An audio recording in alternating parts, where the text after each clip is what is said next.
We are publishing this episode on the last day of 2024, and I want you to think about the year ahead. What kind of life do you want to create?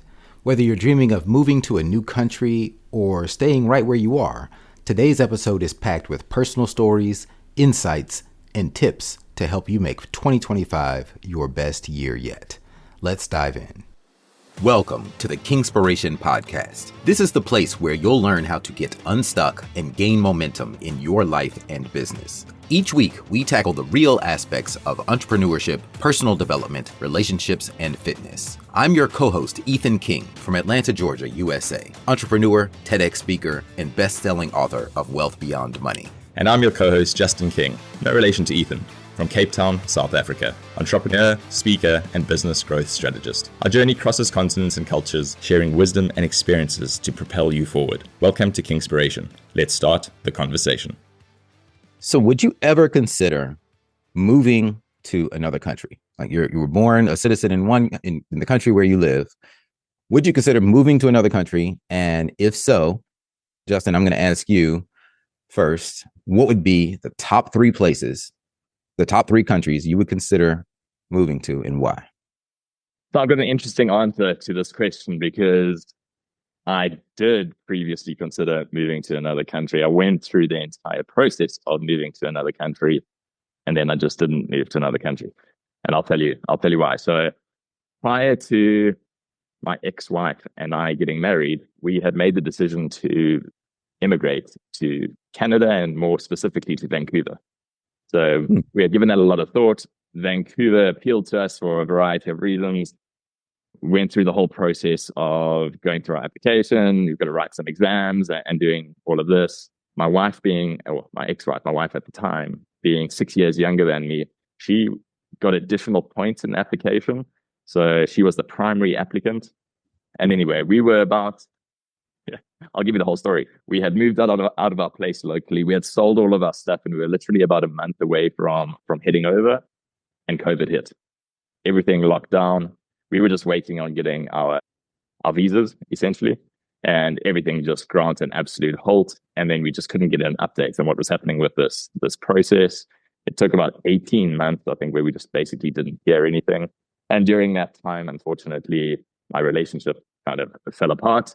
And my wife and I ended up getting divorced. So she continued, and when we got divorced, because she was the primary applicant, my application got booted out and she was still able to go over. So she has made the move. So she's in Vancouver now, which is amazing for her. But I didn't quite get there. But yeah, and in hindsight, very happy in South Africa still. So there were a few different reasons why I made that decision at the time. And one of them was wanting to start a family and being concerned around what was the future of South Africa and some of the crime statistics and feeling like making a move to the other side of the world was a good option. And I'll add into that, I've got a very close group of friends, about 7 of us, actually friends from school. There are, I think, 2 of us left in Cape Town, 3 of us left in Cape Town. 3 of them are in Australia and 1 of them is in the Philippines. And one of the others in Cape Town had a British passport. So, and that's not an unusual story for South Africans. A lot of people, that's why we call it the brain drain, because so many qualified individuals generally tend to leave the country very often.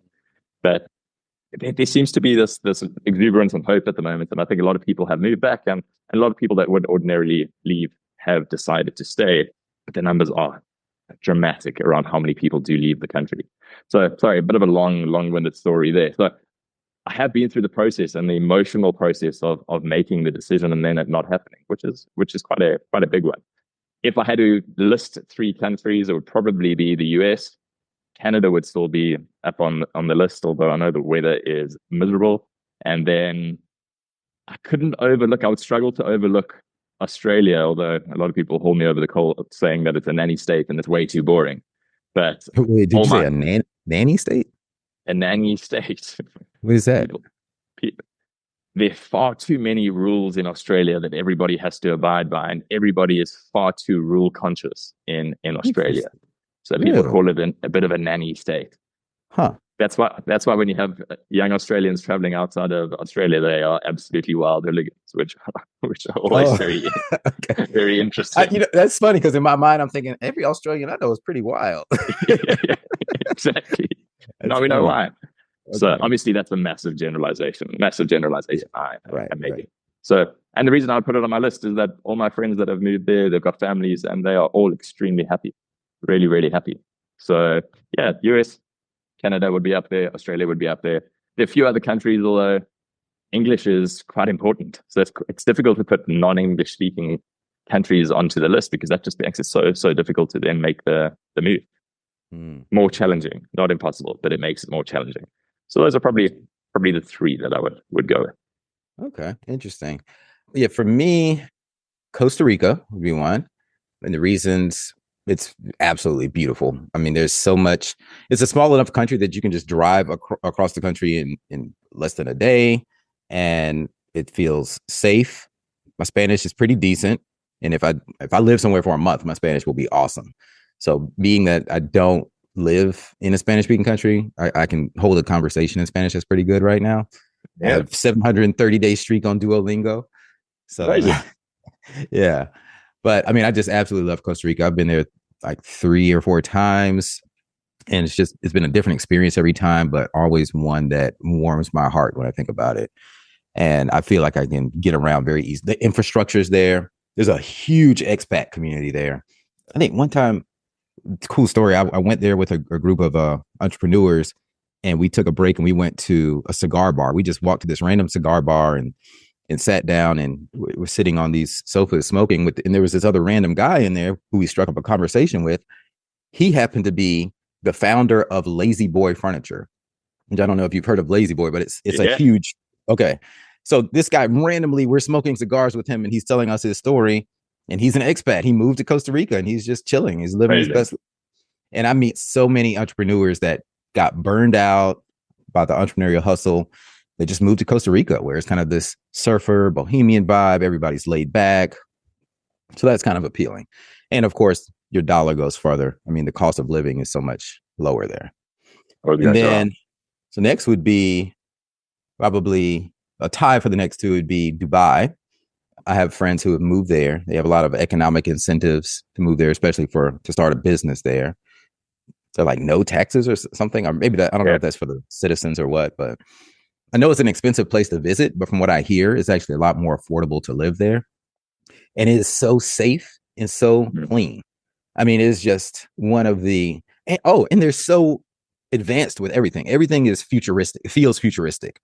Even I went over there and I took the subway, and it was like this awesome experience. I felt like I was taking a spaceship out of the future compared to the subways in the US. yeah. So it was like everything there is just so clean and majestic. And I'm like, wow, this would be a cool place to live. And it English, it's easy to get around. So that would be next. And then Colombia in South America would be the next one. The weather is absolutely perfect. Again, the infrastructure is there. It feels really safe. I speak Spanish pretty well, and the dollar goes a long way.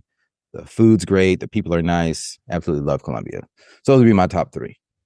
Amazing. So what comes to mind for you? Because we kind of reference different things to a degree. What comes to mind for you immediately? If somebody asks you what countries would you consider moving to, what is the first kind of image that comes to mind for you as to why you would move there? Yeah. Probably safety first. I mean, that's because I'm a parent, so I've been thinking about my kids, and then I think about how much farther my dollar will go. It's like if you retire. I know we had the episode about retirement a while back, so if you guys haven't heard that, go back and listen.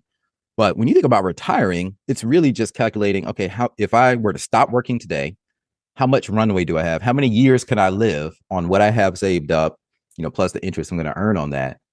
And I have I have a lot more years. If I were to move to like Colombia, I could probably live the rest of my life versus in the US, you might only get 5 years out of that, so whatever that math is for you, but it's stretching those dollars and still being able to live the same quality of life, Yeah.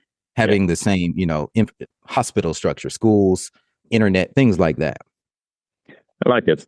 And the reason I ask is one of the first things that comes to mind for me is just natural beauty. Would I be able to live that type of lifestyle that I live in South Africa, being able to get out It doesn't have to necessarily be beaches, but have natural beauty, have the mountains, have wide open spaces.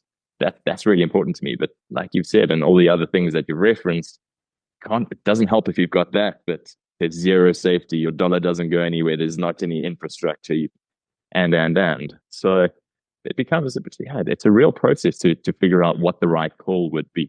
Where would my kids be happy? Where would everyone feel safe? Where would this happen? How do I still stay connected? Where can my family still come and visit me? Where is easy enough for them to get to? A lot of questions. That's another big consideration. And my friend who moved to Dubai, that was one of his factors, because every flight hits Dubai, on that side of the world. Every time I fly over there, I stop in Dubai for some reason. So we're connected in either Dubai or Qatar, right? It seems like they have those are the hubs. Yeah. But yeah, that's definitely something to think about. We are this world is becoming smaller and smaller, with especially since 2020, as we've all gotten. I mean, heck, you and I wouldn't know each other if it weren't for the pandemic. And here we are. Absolutely. I talk to you more than some of my friends who live 10 minutes away. I thought you were going to say your wife. Maybe you come second to my wife, it gets, right? But no, just look at how much of a close bond, how the world has gotten so much smaller. And then it's easy to fly. Flying is safer than driving statistically, and it's easy to just get anywhere in the world. So I think this is a good exercise that maybe all of our listeners could explore. Like, think about what are the top 3 places that you would consider moving to, and maybe research those a bit, and hey, shoot us a message and let us know. Yeah, I'd love to hear. And plan to go and spend 3 to 6 months there. That's what you've got me thinking about now. We say all these things and make suggestions around where one would like to go. And obviously this is more tricky with kids, but go and spend 3 to 6 months in another country. Geez, what an experience. Great tip. Amazing. That's a wrap for today's episode of Kingspiration. We hope this conversation sparked insights to ignite action in your life and business. We're on this journey together, sharing our challenges and successes to help all of us take the next step towards building momentum and ultimately reaching our goals. If you found value in today's episode, please share it with someone else who might benefit and leave us a 5-star review. And remember to hit subscribe so you don't miss out on our weekly conversations. Until next time, keep rolling, keep growing, and keep being inspired.